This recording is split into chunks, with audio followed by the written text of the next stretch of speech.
Hello, in this video we're gonna check if there's a stereo speakers on the Nokia C31.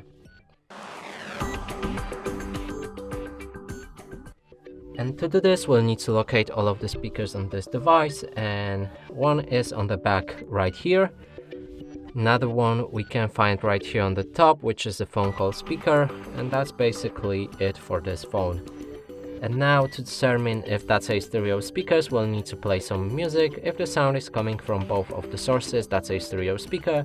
If the sound is coming only from one speaker, that's a mono speaker. Let's try it out.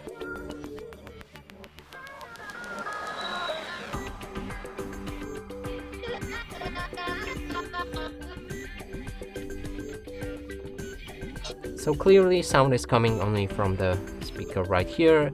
And that means this phone doesn't have stereo speaker and has the mono speakers instead. And that's it for this video. Hope you like it. Please consider subscribing to our channel, leave a like and a comment below.